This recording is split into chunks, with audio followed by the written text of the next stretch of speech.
चलतु आज आम जाना ओडिशार गंजाम जिले में अवस्थित प्रसिद्ध शक्तिपीठ माँ सिद्धभैरवी मंदिर ऐतिहासिक गाथा और तार किसी आश्चर्यजनक रहस्य विषय।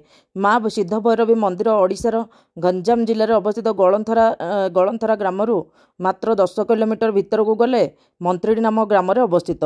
माँ होचंदी भूसंजिता देवी उत्पत्तिर समय अति प्राचीन। पूर्व हरगौरी ए गाँव में ग्रामदेवी रूपे पूजा पाते। भैरवी सहित हरगौरी संप्रति ए पीठ में पूजा पाई आसुले। भैरवी उत्पत्ति संपर्क में अंचल एक चमकप्रद किंवदंती प्रचलित।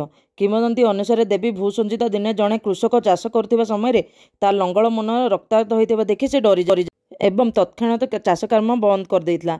सेदिन रात्रे से एक शून्यवाणी निर्देश जाना पाइला जे से चाष क्षेत्र में देवी सिद्धभैरवी अवस्थान करती। से सेठारे चिरदिन पूजा पाइबा इच्छा करुछंती। आउ तांको मूर्ति पुनरुद्धार करा जाय सेठारे देवींक पई मंदिर निर्माण करा जाऊ। एही निर्देशना पई परदिन कृषक ता पूर्व चाष खेत को गला माटी खोली देवी उद्धार कला और देवी पीठ मध्य निर्माण कला। वर्तमान देवी मूर्ति डाहाण पाखे जो खंडित अंश देखा जाए ता लंगल मुनाघात बोली एठाकर जनसाधारण विश्वास।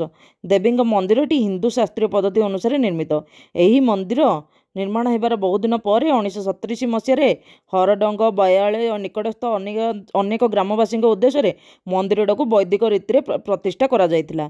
देवी पीठशाला को बाद देले मंदिर परिसर नामयज्ञ आनंद मंडप प्रसाद सेवन मंडप लक्ष्मी भंडार गंता घर रोषैशाला भक्त मान विश्राम घर इत्यादि देखा मिले। थरे मंदिर 2004 मसीह पुनर्निर्माण होई प्रतिष्ठा होता। सेतेबेलू 108टी पार्श्वदेव देवींकर मंदिर मध्य प्रतिष्ठा करा जायतिला। माँ होचंदी चतुर्भुजा और से एक पाद विशिष्टा। मूर्तिर बाम पार्श्वर स्कंद निकट में एक खालुआ अंश रही। एठारू सुबासित गंगा जल चिर निर्झरित हुए। मूर्ति ऐशान्य मुखा होई अधिष्ठिता। तांको दृष्टि मंदिर प्राय 1 माइल दूरस्थ पालरू पहाड़ जाए लंबी। लोकमानक विश्वास यही पहाड़टी देवी लीलापीठ।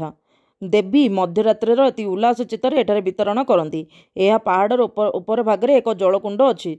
जलकुंडटी देवींकर विलास तड़ाग बोली एठाकर लोकंक धारणा। ए जलकुंडरे पानी ऋतुभेदरे प्राय सम परिमाण रुहे। प्रबादटीए प्रचलित अच्छी जे पानी कुंडरे पद्म फूलटीए सबुले फुटंता अवस्था रोला। जड़े रजवती फूलटी को तली आनिबा परठारु सेठारे आउ फूलटी देखा जाउ नाही। मांकर अलौकिक दर्शन पाई वर्ष सारा एठारे भक्तंकर भिड़ लागिथाय। एही पीठरे देवी परम वैष्णवी भावे पूजा पाती। शाक्त परंपरा मुख्यतः गायत्री मंत्र रे देवी को पूजा करा जाए। प्रति मासर संक्रांति दिन देवी मासिक पर्व उत्सव पालित हुए। निसंतान माने वर्षर सबु संक्रांति दिन उपवास रही निष्ठापर भाव देवी सेवा पूजा कले संतान प्राप्ति हेबार विश्वास रही। भुवनेश्वर लिंगराज मंदिर मध्य देवी भैरवी पूजा पाउछंती।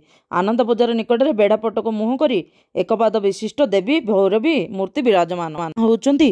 प्रत्यक्ष आपण जदि माँ को भक्ति भाव नतमस्तक हो निजर दुख जनइबे माँ निश्चित भाव में आपणकर दुख दूर करेंगे। से आपण जदि ब्रह्मपुर अंचल किंबा गंजाम जिलार किंबा ओडिशा रे अछंती निश्चित भाव केबे समय बाहर करी माँ भैरवी को थरे जाई दर्शन करंतु और माँ को आशीर्वाद पातु। आपको जदि ये वीडियो भल लगिला निश्चित भाव लाइक कमेंट एंड सब्सक्राइब करदे। कमेंट रे जय माँ सिद्धभैरवी लिखिदेवे। आउ समस्त को शेयर कले से माने माँ भैरवी लीला खेला विषय जानवा पाइबे। जय जगन्नाथ हर हर शंभु।